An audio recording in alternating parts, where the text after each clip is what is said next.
राजकुमारी ने ऐसी क्या शर्त रखी थी जिसे ना बताने पर राजकुमारों के सिर कटवा दिए जाते थे, और क्या छिपा था गुल और सरोवर के पीछे का रहस्य? आइए जानते हैं इस कहानी के माध्यम से। एक समय की बात है कि नदी किनारे एक पेड़ पर एक तोते और मैना का जोड़ा रहता था।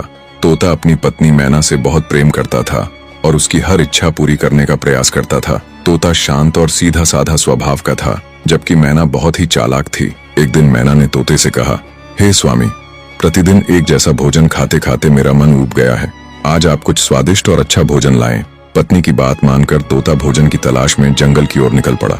बहुत समय तक खोजने के बाद भी उसे कुछ विशेष नहीं मिला। थक कर वह तालाब के किनारे बैठ गया और सोचने लगा कि आखिर अपनी पत्नी के लिए क्या लेकर जाए। तभी वहां एक कौवा उड़कर आया। उसने उदास बैठे तोते को देखा और पूछा, मित्र, तुम इतने उदास क्यों बैठे हो? तोते ने सारी बात कौवे को बताई।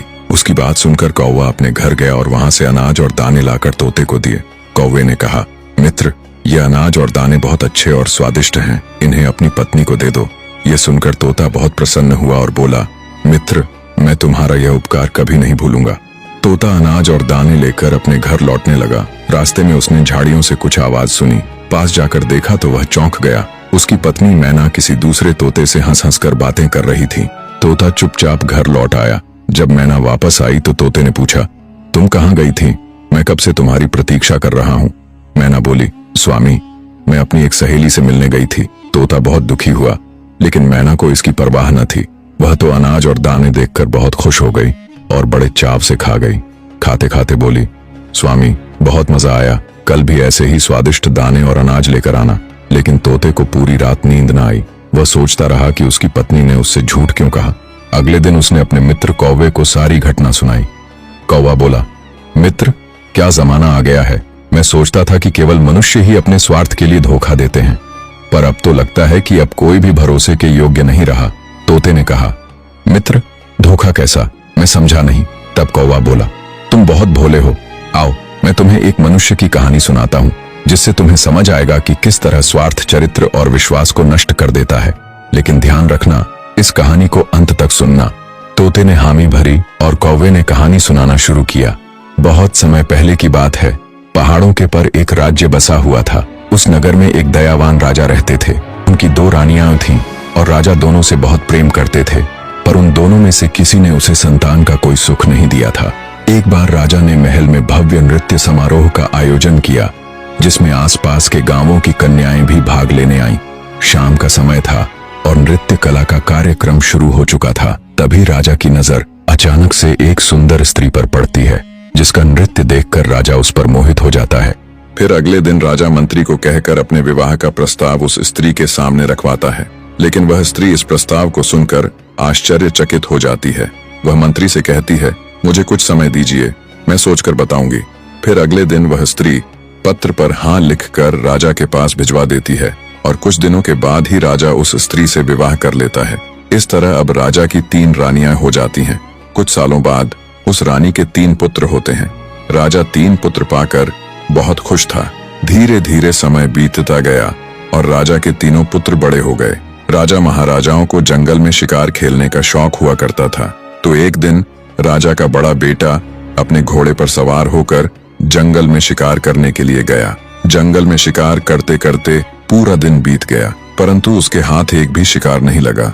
थक हार कर वह घर लौटने लगा, लेकिन तभी अचानक घने जंगल से एक पागल सा दिखने वाला आदमी बाहर आया। उसने बहुत अजीब से फटे पुराने कपड़े पहन रखे थे और उसका व्यवहार भी असामान्य लग रहा था। वह भोजन की तलाश में इधर उधर भटक रहा था। उसके कंधे पर एक तोता बैठा हुआ था।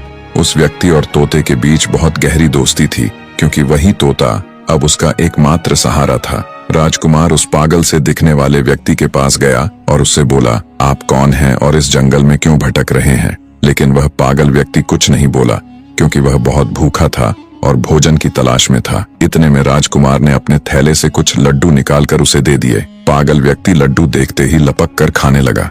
इतने में राजकुमार ने फिर पूछा, आखिर तुम कौन हो? इस घने जंगल में अकेले क्यों भटक रहे हो? तुम्हारा परिवार कहाँ है? ये सुनते ही उस पागल व्यक्ति के हाथ से लड्डू गिर गया और उसकी आंखों से आंसू बह निकले। वह फूट फूट कर रोने लगा। ये देखकर राजकुमार हैरान हुआ और पूछा, तुम रो क्यों रहे हो? तब उस पागल व्यक्ति के कंधे पर बैठे तोते ने कहा, मेरे मालिक अपने बेटे के कारण इस हालत में जंगल में भटक रहे हैं। राजकुमार ने आश्चर्य से पूछा, ऐसा इनके साथ क्या हुआ था? तोता बोला, पास के नगर में एक बहुत सुंदर राजकुमारी रहती है जिसका पिता एक राजा है।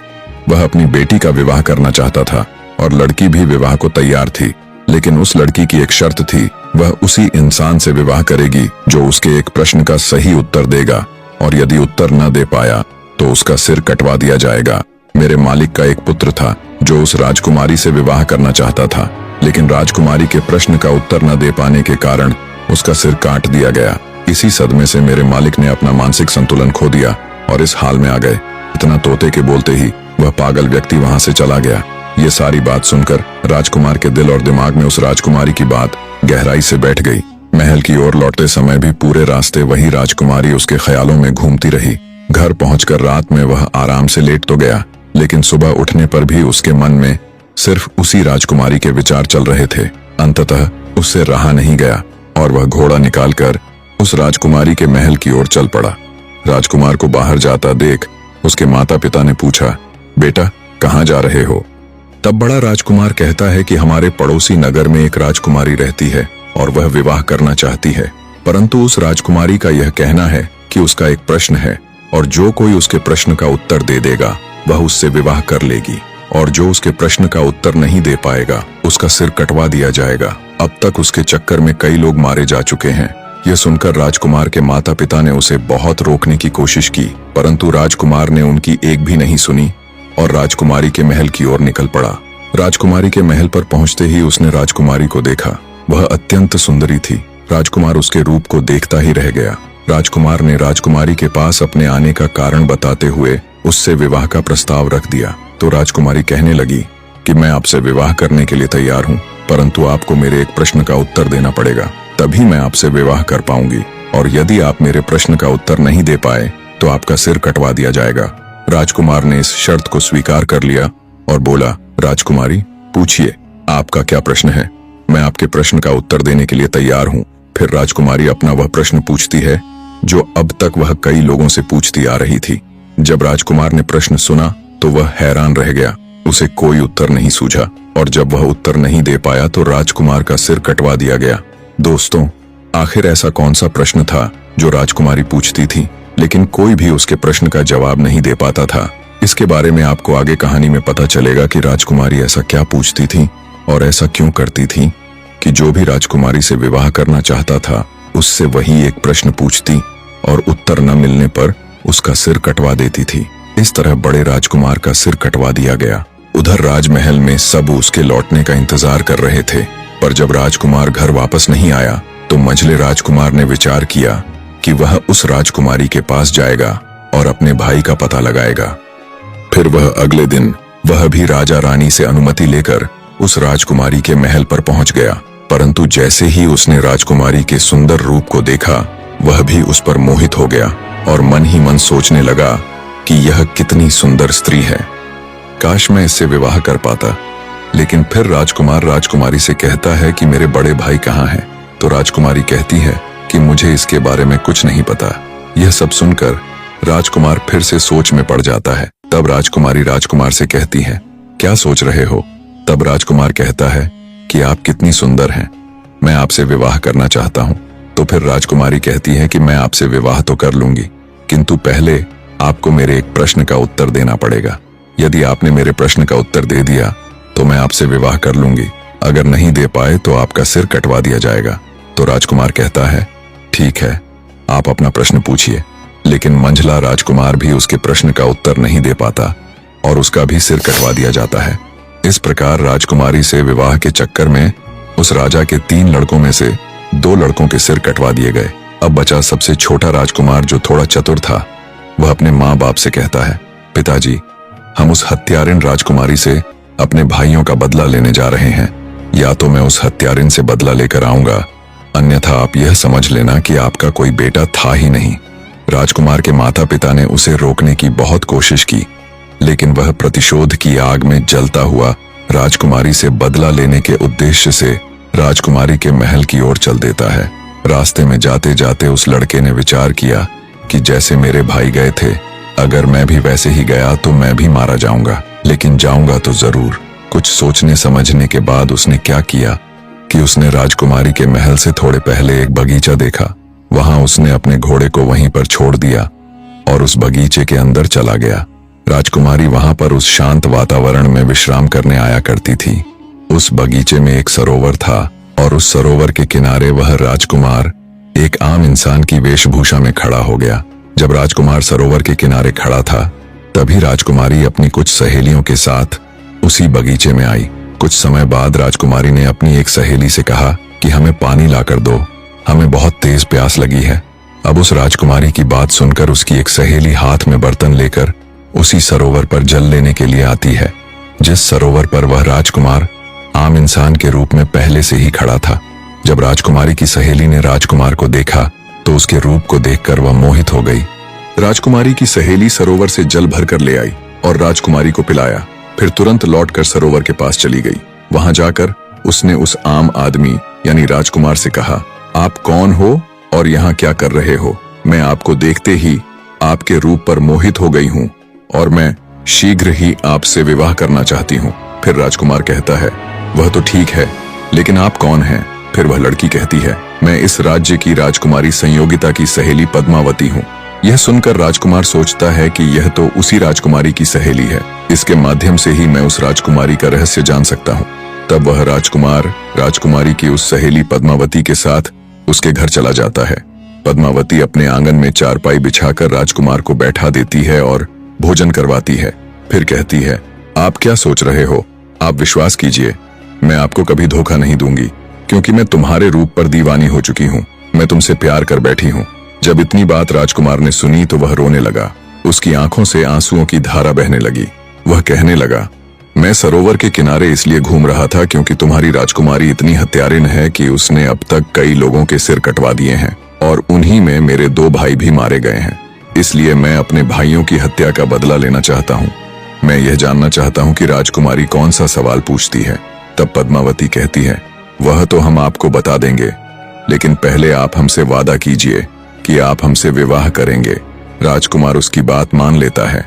इस तरह पद्मावती ने एक तरफ तो राजकुमार से विवाह का वादा करवा लिया, वहीं दूसरी ओर उसे यह डर भी था कि अगर वह उसे राजकुमारी के पास जाने देगी तो पता नहीं वह वहां से लौटकर आएगा भी या नहीं। फिर राजकुमार पद्मावती से कहता है, मैं तुमसे विवाह अवश्य करूंगा, लेकिन राजकुमारी से अपने भाइयों का बदला लेने के बाद। जब राजकुमार ने पद्मावती से इतना कहा तो पद्मावती को राजकुमार पर विश्वास हो गया। फिर पद्मावती ने राजकुमार को राजकुमारी के बारे में बताना शुरू किया। पद्मावती ने बताया, वो राजकुमारी हर एक इंसान से केवल एक ही प्रश्न पूछती है, गुल सरोवर की क्या कहानी है? तब राजकुमार ने पद्मावती से कहा, अगर तुम्हें प्रश्न पता है तो इसका उत्तर भी अवश्य पता होगा, आप हमें इसका उत्तर बता दीजिए। लेकिन पद्मावती तुरंत हाथ जोड़कर बोली, अगर मुझे उत्तर मालूम होता तो मैं आपको जरूर बताती। राजकुमारी के राज्य में एक साधु रहता है, सिर्फ उसी को यह गुल सरोवर वाली कहानी पता है। उसी ने राजकुमारी को यह सलाह दी है कि अगर तुमसे कोई विवाह करना चाहे तो उससे गुल सरोवर की कहानी के बारे में पूछना। हालांकि यहाँ तक कि राजकुमारी को भी इस कहानी के बारे में कुछ पता नहीं है, फिर भी वह यह प्रश्न पूछा करती है क्योंकि वह उस साधु से प्रेम करती है। तब राजकुमार ने पद्मावती से कहा, चलो ठीक है, कोई बात नहीं, तुमने हमारा काम थोड़ा आसान कर दिया है। अब हम जाकर पहले गुल सरोवर की कहानी के बारे में पता करते हैं कि इसकी कहानी क्या है। आप मेरा इंतजार करना, मैं लौटकर वापस जरूर आऊंगा। तब पद्मावती कहती है, राजकुमार, गुल सरोवर की कहानी कहाँ मिलेगी? यह मैं आपको बता सकती हूँ, लेकिन वहां से जिंदा लौटना नामुमकिन है। आप वहां से जिंदा नहीं लौट पाओगे। राजकुमार बोला, क्यों नहीं लौट पाऊंगा? तब पद्मावती बोली, रास्ते में बहुत खतरा है, इसलिए आप वहां मत जाइए। यदि आप जिद करेंगे तो अपने भाइयों का बदला नहीं ले पाएंगे। बेहतर है आप मेरे साथ विवाह कर लीजिए और बदला लेने का विचार छोड़ दीजिए। राजकुमार ने दृढ़ स्वर में कहा, चाहे रास्ते में कितनी भी कठिनाई क्यों न हो, मैं अवश्य जाऊंगा और अपने भाइयों का बदला लेकर ही लौटूंगा। पद्मावती ने सोचा कि अब इन्हें रोकना असंभव है। उसने स्वयं एक घोड़ा और एक तलवार राजकुमार को दी और कहा, यह घोड़ा और तलवार तुम्हारे काम आएंगे। तुम पश्चिम दिशा की ओर जाना, आगे एक गुफा में एक शेर मिलेगा। उस शेर से आपको डरना नहीं है, क्योंकि वो शेर बूढ़ा हो चुका है और शिकार नहीं कर पाता, इसलिए भूखा रहता है। तुम रास्ते में उसके लिए खाने की कोई वस्तु साथ ले जाना। जब वह गुफा से बाहर आए तो उसके सामने भोजन रख देना, वह तुम्हारी मदद अवश्य करेगा। फिर जंगल पार कर तुम समुद्र के किनारे पहुंचोगे और आगे समुद्र पार करना होगा।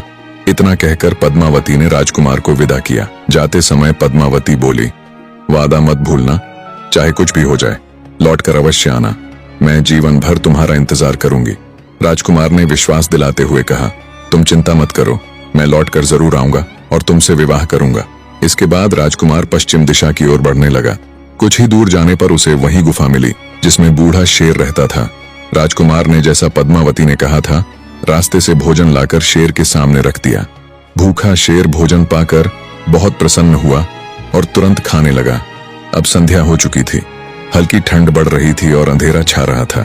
राजकुमार ने पास से लकड़ियां इकट्ठी की और गुफा के सामने आग जला ली। थोड़ी देर बाद शेर भी उसके पास आकर बैठ गया। राजकुमार ने उसे सहलाया और फिर यहीं आग के पास सो गया। फिर अगली सुबह होते ही राजकुमार उस बूढ़े शेर के साथ जंगल में पश्चिम दिशा की ओर आगे बढ़ने लगा। चलते चलते राजकुमार को कई मुसीबतों का सामना करना पड़ा। अनेक जंगली जानवर उसके सामने आए, लेकिन बूढ़े शेर की दहाड़ सुनकर सभी डरकर भाग गए। इस तरह वह शेर राजकुमार के साथ चलते चलते समुद्र के किनारे पहुंच गया। समुद्र किनारे पहुंचते ही वह बूढ़ा शेर वापस चला गया। राजकुमार ने देखा कि थोड़ी दूर पर एक व्यापारी कई घोड़ों पर सामान लादकर कुछ सैनिकों के साथ समुद्र तट पर खड़ा है। राजकुमार उसके पास गया तो व्यापारी ने पूछा, तुम कौन हो और यहाँ क्या कर रहे हो? राजकुमार ने अपने साथ घटी सारी घटनाएं व्यापारी को सुनाई और कहा, मुझे किसी भी तरह समुद्र के उस पार जाना है। इतने में व्यापारी ने देखा कि उस पार से उसकी नाव आ रही है, जिस पर वह सामान रखवाकर समुद्र के उस पार भिजवाया करता था। नाव किनारे पहुंचते ही व्यापारी ने सैनिकों से सामान नाव पर चढ़वाया। तभी राजकुमार ने कहा, कृपा करके मुझे भी इस नाव से समुद्र पार पहुंचा दीजिए। व्यापारी बोला, अगर इस नाव पर जरा भी अतिरिक्त बोझ हुआ तो यह डूब जाएगी, मुझे क्षमा करें, मैं आपकी मदद नहीं कर सकता। राजकुमार ने विनती की, अब तो आप सब जानते हैं कि मेरा समुद्र पार जाना कितना जरूरी है। मेरे पास कुछ सोने के सिक्के हैं, आप इन्हें रख लीजिए और मुझे नाव पर जाने दीजिए। व्यापारी बहुत लालची था। उसने राजकुमार के सोने के सिक्के और उसकी चैन ले ली और सैनिकों से कुछ सामान उतरवाकर राजकुमार को नाव पर चढ़ने की अनुमति दे दी। इस तरह राजकुमार नाव पर बैठकर समुद्र पार गुलसरोवर की खोज में निकल पड़ा। ठीक 10 दिन बाद राजकुमार समुद्र पार एक नगर में पहुंचा और गुलसरोवर की तलाश में इधर उधर भटकने लगा। भटकते भटकते वह एक राज्य में पहुंचा। उस राज्य के राजा का नाम सरोवर था। राजकुमार चलते चलते महल के द्वार पर पहुंच गया और उसने देखा कि वहां प्रतिदिन नृत्य और संगीत का आयोजन होता था। बड़ी सभा सजती, संगीत बजता और चारों ओर उत्सव का माहौल रहता। राजकुमार भी आम लोगों के बीच जाकर चुपचाप बैठ जाता और शाम होते ही लौट आता। यह सिलसिला 3-4 दिन तक चलता रहा। एक दिन राजा की नजर उस पर पड़ी। सभा समाप्त होने पर राजा ने उसे बुलवाया और कहा, मैंने देखा है कि आप कई दिनों से रोज यहाँ आते हैं, लेकिन न तो किसी से बोलते हैं और न ही कुछ कहते हैं। आप इस राज्य के नहीं लगते, क्योंकि पहले कभी यहाँ दिखाई भी नहीं दिए। बताइए आप कौन हैं और क्या चाहते हैं? राजकुमार को अच्छी तरह से मालूम था कि इस कहानी के बारे में इस सरोवर नामक राजा को अवश्य जानकारी होगी। तभी कुछ सोचकर राजकुमार कहता है, महाराज, मैं एक गायक हूँ और मैं आपको एक गीत सुनाना चाहता हूँ। यह सुनकर राजा कहते हैं, ठीक है, आप सुनाइए। राजा के इशारे पर पीछे से ढोल बजने लगते हैं और राजकुमार गीत गाने लगता है। उस राजकुमार ने इतना सुंदर गीत सुनाया कि राजा खुश होकर ताली बजाने लगे और बोले, हम तुम्हारी गायकी से में बहुत प्रसन्न हैं। तुम चाहे तो हमसे कुछ भी मांग सकते हो, जो भी मांगोगे हम तुम्हें अवश्य देंगे, यह हमारा वचन है। फिर राजकुमार कहने लगा, महाराज, कहीं ऐसा ना हो कि मैं आपसे कुछ मांगूं और आप अपनी कही हुई बात से मुकर जाएं, इसीलिए रहने दीजिए। तो राजा ने कहा, नहीं, तुम मांगो, जो कहोगे हम तुम्हें देंगे, तुम्हारी जो इच्छा हो बेहिचक मांग लो। अब राजकुमार ने कहा, महाराज, मुझे कुछ नहीं चाहिए, मुझे केवल आप गुल और सरोवर की कहानी बता दीजिए। यह सुनकर सरोवर नाम के राजा को पसीना आ गया। उन्होंने कहा, यह तुमने क्या मांग लिया? तुम मुझसे मेरा पूरा साम्राज्य मांग लेते तो भी मैं खुशी खुशी दे देता, लेकिन तुमने मुझसे यह कैसा सवाल पूछ लिया? यह कहानी मैं जानता तो हूँ, लेकिन मैं तुम्हें बता नहीं सकता। तभी राजकुमार ने कहा, महाराज, कुछ समय पहले आपने ने ही तो कहा था कि जो भी मांगूंगा आप वह देंगे, इसीलिए आप केवल मुझे वही गुल और सरोवर की कहानी सुना दीजिए कि आखिर इस कहानी का राज्य क्या है।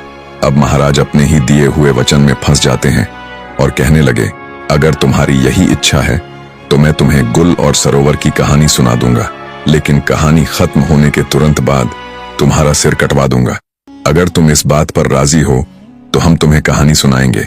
राजकुमार ने कह दिया, ठीक है महाराज, आप मेरा सिर कटवा लेना, लेकिन कहानी जरूर सुनाना। महाराज बोले, ठीक है, हम तुम्हें जरूर सुनाएंगे। फिर महाराज ने मंत्रियों और नौकरों को इशारा किया। मंत्री और नौकर कारावास की तरफ जाते हैं। राजकुमार वह सब देख रहा था। जब मंत्री और नौकर कारावास से लौटकर आते हैं तो उनके साथ एक बहुत ही सुंदर लड़की होती है। उसके शरीर पर फटे पुराने वस्त्र होते हैं, हाथों में हथकड़ी और पैरों में बेड़ियां पड़ी हुई थीं। वह ठीक से चल भी नहीं पा रही थी और राजा के नौकर उसे मारते पीटते हुए राजा के पास ला रहे थे। जब राजकुमार ने यह सब देखा तो वह आश्चर्य से बोला, महाराज, यह सब क्या है? मेरी समझ में नहीं आया। तब महाराज ने कहा, तुम सुनना चाहते थे कि गुल और सरोवर की कहानी क्या है, तो सुनो। सरोवर मेरा ही नाम है और गुल इस लड़की का नाम है जो तुम्हारे सामने हथकड़ी और बेड़ियों में जकड़ी खड़ी है। राजकुमार कहने लगा, महाराज, आप सरोवर और यह लड़की गुल, इसका मतलब यह आपकी ही कहानी है? महाराज ने कहा, हाँ, ये मेरी ही कहानी है। जब मैं नवयुवक था तब एक बार जंगल में शिकार खेलने के लिए गया था। वहां यह लड़की अपनी सहेलियों के साथ उसी जंगल के एक तालाब के किनारे बैठी हुई थी। उस दिन जब हम जंगल में घूमते घूमते तालाब के पास पहुंचे तो हमारी नजर इस लड़की पर पड़ी। इसे देखकर हम मोहित हो गए। इसने भी मुझे देखा तो यह भी मुझ पर मोहित हो गई। मैं इसके रूप का दीवाना हो गया। अब क्या बताऊं, इस लड़की को देखकर हम कुछ नहीं बोल पाए, लेकिन इस लड़की ने मुझे अपने पास बुला लिया और कहा, कौन हो आप, कहां से आए हो और क्या देख रहे हो? फिर मैंने उलझी हुई आवाज में जवाब दिया, मेरा नाम सरोवर है और अगर आप जानना चाहती हो कि हम क्या देख रहे हैं तो सुनिए। आप इतनी सुंदर हैं कि ऐसा लगता है जैसे हम आपको ही देखते रहें। इससे पहले कि मैं इस लड़की से कुछ पूछता, तभी इस लड़की ने मुझसे ही पूछ लिया, क्या आप मुझसे विवाह करोगे? जो बात मेरे दिल में थी वही इसने कह दी तो मैं बहुत खुश हो गया। अब यह लड़की मुझे साथ लेकर अपने घर पहुंची और अपनी माँ से हट करके कहती है, हे माँ, मैं अगर विवाह करूंगी तो इसी के साथ करूंगी, अन्यथा मैं मर जाऊंगी। उसके माँ बाप ने बहुत समझाया, बेटा, इनके घर खानदान का कोई पता नहीं, कहाँ के रहने वाले हैं इसका कुछ पता नहीं है। उसकी माँ कहती है, एक अजनबी के साथ मैं तुम्हारा विवाह कैसे करा सकती हूँ? उस समय वह लड़की बार बार अपने माता पिता से विनती करने लगती है और खाना पीना तक छोड़ देती है। अब उसकी जिद के सामने उसके माता पिता मजबूर होकर उसका विवाह हमारे साथ कर देते हैं। जब इस लड़की का विवाह मेरे साथ हो गया तब विदा होकर यह मेरे साथ मेरे महल के लिए आ रही थी। रास्ते में यह बहुत प्रसन्न थी और मुझसे कह रही थी, मुझे मेरे मनचाहे पति मिले हैं, मैं खुद दुखी रह सकती हूँ लेकिन इन्हें कभी दुखी नहीं रहने दूंगी। मैं खुद संकट में रह सकती हूँ लेकिन इन पर कभी आंच नहीं आने दूंगी। मैं अपने पति से हमेशा लगाव बनाए रखूंगी। ऐसे ही करके हम अपने महल पहुंच गए। अब तो हम उसके प्यार में इतने पागल हो गए कि सब कुछ भूलते जा रहे थे। हम अपने राज्य काज में बिल्कुल भी रुचि नहीं दे रहे थे। ऐसे ही कुछ दिनों तक चलता रहा, लेकिन कुछ दिनों के बाद जब घर लौटकर स्त्री के पास आते थे तो पता नहीं क्यों हमें बहुत जोर की नींद आ जाया करती थी और इतने में वह राजमहल से जंगल की ओर चल देती थी। उस दिन जब मेरी नींद खुली तो मैंने इस स्त्री को राजमहल से बाहर जाते हुए देखा। तो उस दिन मैं भी उसके पीछे पीछे छिपता छिपाता जाता हूँ और देखता हूँ कि वह स्त्री एक साधु के साथ बैठी हुई हंस हंस कर बातें कर रही है। इतना सब कुछ देखते ही मैं सोचने लगा कि पता नहीं यह उसका रोज का काम है या सिर्फ आज का। उसके बाद मैं चुपचाप वहां से वापस राजमहल में लौट आया। फिर राजकुमार ने उनसे पूछा, आगे क्या हुआ महाराज? तब महाराज ने राजकुमार से कहा, उस दिन मेरा पूरा दिन उसी के बारे में सोचते सोचते निकल गया और दूसरे दिन भी इन्हीं सब ख्यालों में संध्या हो गई। संध्या के समय भोजन बनाकर इसने मुझे खाने को दिया, लेकिन उस दिन मैंने जानबूझकर भोजन नहीं खाया। मैंने यह निर्णय लिया कि आज चाहे कुछ भी हो जाए लेकिन सोएंगे नहीं, और फिर मैं देर रात तक उससे बातें करता रहा। जब काफी रात बीत गई तभी इस स्त्री ने मुझसे कहा, प्रियवर, अब बहुत ज्यादा रात हो चुकी है, आप सो जाइए। तब मैंने आंखें बंद करके सोने का नाटक किया और फिर यह स्त्री उसी साधु के पास चली जाती है। मैं भी उसके पीछे पीछे गया और देखा कि वह साधु डंडा लेकर उस स्त्री से गुस्से में बोल रहा था, आज तुम्हें यहाँ आने में इतना समय क्यों लग गया? कहाँ थी इतनी देर तक? वह स्त्री हाथ जोड़कर साधु से क्षमा मांगती हुई बोली, मेरा पति आज देर से सोया था इसलिए मुझे आने में देर हो गई। फिर उस स्त्री ने साधु से कहा, अगली बार ऐसा कभी नहीं होगा। अगली बार मैं उसके खाने में जहर डालकर उसे सदा के लिए सुला दूंगी। और तब मैं हमेशा के लिए आपकी हो जाऊंगी। जब मैंने उसकी यह बात सुनी तो मैं बहुत ही घबरा उठा। उसी समय साधु की नजर मुझ पर पड़ी और उसने स्त्री से कहा कि किसी ने पेड़ के पीछे छिपकर मुझे देखा है। तब वह मेरी ओर देखते ही चिल्ला उठी, यह तो मेरा पति है। तभी मैं वहां से जल्दी जल्दी भागता हुआ राजमहल में आ पहुंचा और सैनिकों को आदेश देकर उस महिला को बंदी बनवा लिया। तभी राजकुमार ने पूछा, महाराज उस साधु का क्या हुआ? तब महाराज ने उत्तर दिया, हमें खबर मिली है कि वह साधु समुद्र के उस पार शोभा नाम की राजकुमारी के राज्य में जाकर छिप गया है। राजकुमार को अब पूरा मामला समझ आ गया। महाराज ने कहा, यही थी गुल और सरोवर की कहानी। मैंने अपना वचन निभाते हुए तुम्हें पूरी कहानी सुना दी है। अब तुम अपने वादे के अनुसार अपना सिर कटवाने के लिए तैयार हो जाओ। इतने में राजकुमार ने कहा, महाराज आप मेरा सिर जरूर काट लेना, पर उससे पहले एक बात बताइए, वह राजकुमारी ने उस साधु को अपने राज्य में क्यों छिपाया? राजकुमार की इस बात का राजा सरोवर उत्तर नहीं दे पाए। तब राजकुमार ने कहा, महाराज इसका उत्तर मैं आपको बताता हूँ। अब वह साधु शोभा नाम की राजकुमारी को अपने जाल में फंसा चुका है और राजकुमारी उसके बहकावे में आकर कई निर्दोष लोगों के सिर कटवा चुकी है, जिनमें मेरे 2 भाई भी शामिल हैं। इसलिए मैं गुल और सरोवर की कहानी जानने आया था ताकि मैं उसे उसके की सजा दे सकूं। और राजकुमार महाराज को सारी बात बताता है और यह भी बताता है कि कैसे राजकुमारी में उसके भाइयों के गले कटवा दिए थे। राजकुमार की बातें सुनकर महाराज भावुक हो जाते हैं और राजकुमार की जान बख्श देते हैं। अब राजकुमार वापस उस शोभा नाम की राजकुमारी के महल की ओर चल देता है। कुछ दिनों के बाद जब राजकुमार शोभा नाम की राजकुमारी के महल में पहुंचते हैं तो राजकुमारी से कहते हैं कि मुझे आपसे विवाह करना है। फिर शोभा कहती है कि आपको पहले मेरे एक प्रश्न का जवाब देना पड़ेगा, तभी मैं आपसे विवाह करूंगी, और अगर आप मेरे सवाल का जवाब नहीं दे पाते हैं तो आपका सिर कटवा दिया जाएगा। राजकुमार को तो पहले से ही पता था कि राजकुमारी क्या प्रश्न करने वाली है, इसलिए राजकुमार ने शर्त स्वीकार कर ली और कहा, हाँ पूछो, तुम्हारा क्या प्रश्न है? मैं तुम्हारे प्रश्न का उत्तर देने के लिए तैयार हूं, लेकिन तुम शायद मेरा उत्तर सुनने के बाद अपने क्रोध पर काबू नहीं कर पाओगी। अब राजकुमारी सोचती है कि आखिर ऐसा क्या है इस प्रश्न के उत्तर में जिसे सुनकर मैं क्रोधित हो जाऊंगी। राजकुमारी इस बात पर ध्यान न देते हुए राजकुमार से कहती है कि आप उत्तर बताएं, क्योंकि राजकुमारी उस साधु के प्रेम में अंधी थी। तब राजकुमार ने राजकुमारी शोभा को गुल सरोवर की कहानी सुनाई और जैसे ही कहानी पूरी होती है तो राजकुमारी कहने लगी कि ऐसा क्या था इस कहानी में जो मुझे क्रोध आता? राजकुमार बोले, जिस साधु के प्रेम में तुम अंधी हो वह वही गुल सरोवर वाला साधु है जो वहां से भागकर समुद्र के इस पार तुम्हारे पास आकर छुपा हुआ है।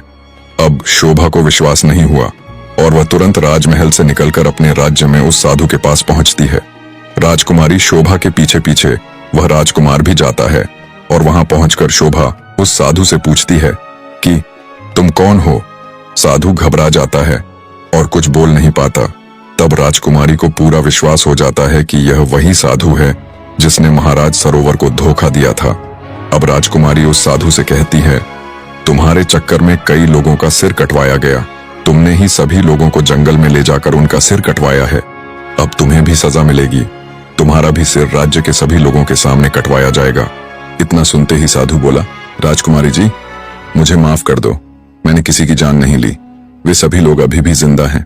तब राजकुमार जो शोभा के साथ आया था साधु से पूछता है, वे सभी लोग कहाँ हैं? तुम हमें जल्दी से बताओ। साधु राजकुमारी शोभा और राजकुमार को एक गुफा के अंदर ले जाता है।